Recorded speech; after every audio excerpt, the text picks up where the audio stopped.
Wahab ibnu Munabbah berkata, di Bani Israel ada seorang ahli ibadah. Setan hendak menyesatkan dia, namun tidak mampu. Pada suatu hari, ahli ibadah itu keluar untuk suatu keperluan, dan setan pun keluar menyertainya.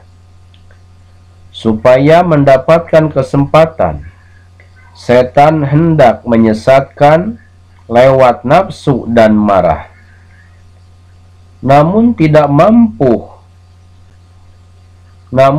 mampu lewat cara apapun. Lalu setan hendak menyesatkan melalui rasa takut.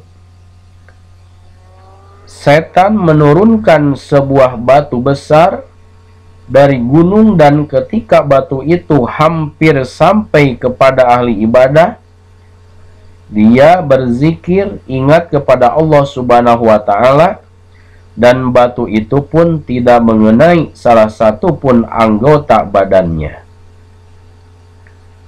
Kemudian setan menjelma menjadi seekor ular dan mendatangi ahli ibadah. Ketika dia sedang sholat, ular itu melingkari dua telapak kaki dan badannya hingga kepalanya. Apabila ahli ibadah itu hendak sujud, ular itu melingkar di tempat sujud, dan ketika ahli ibadah meletakkan kepalanya hendak sujud, ular itu membukakan mulut untuk menelan kepalanya. Kemudian ahli ibadah menyingkirkan ular itu sehingga dia bisa sujud ke tanah, dan sujudlah dia. Setelah selesai dari sholatnya, ahli ibadah itu pergi.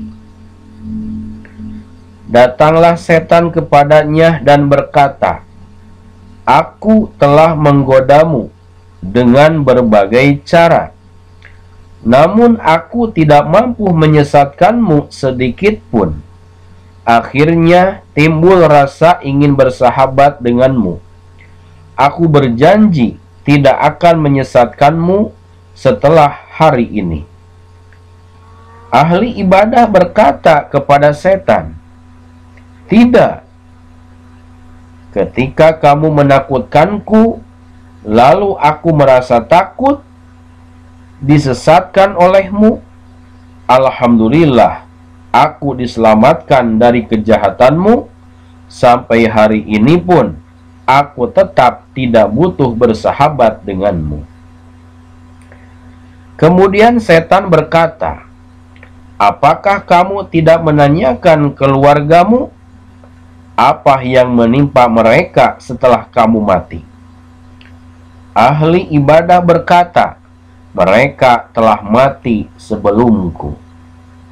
Setan berkata, "Apakah kamu akan bertanya kepadaku tentang perkara-perkara yang kuperbuat sehingga menyesatkan keturunan Adam?" Ahli ibadah berkata, "Ya, coba ceritakan kepadaku tentang perkara-perkara yang kamu perbuat untuk menyesatkan keturunan Adam."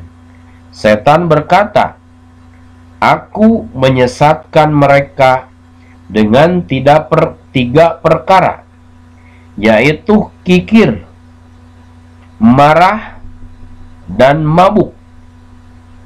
Sesungguhnya, jika seseorang kikir, aku memperkecil hartanya dalam pandangan matanya, maka dia menahan hartanya dari hak-haknya dan menyukai harta-harta manusia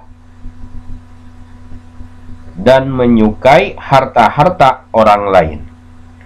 Setan berkata, "Dan apabila seseorang marah, aku mempermainkan dia seperti anak-anak mempermainkan bola, dengan cara memutar-mutarkan. Apabila dia mendakwahi orang-orang bodoh dengan suatu dakwah, aku tidak putus asa darinya. Dia membangun mental mereka dengan dakwahnya, aku pun akan bisa merobohkannya dengan satu kalimat saja. Dan apabila dia mabuk, aku menuntunnya kepada segala kejelekan, seperti seekor kambing betina yang dituntun telinganya kemana saja aku kehendaki. Sesungguhnya setan memberitakan bahwa orang yang sedang marah itu berada dalam tangan setan, seperti sebuah bola dalam tangan anak-anak. Semoga Allah Subhanahu wa Ta'ala menyelamatkan kita dari hal itu. Amin ya Rabbal Alamin.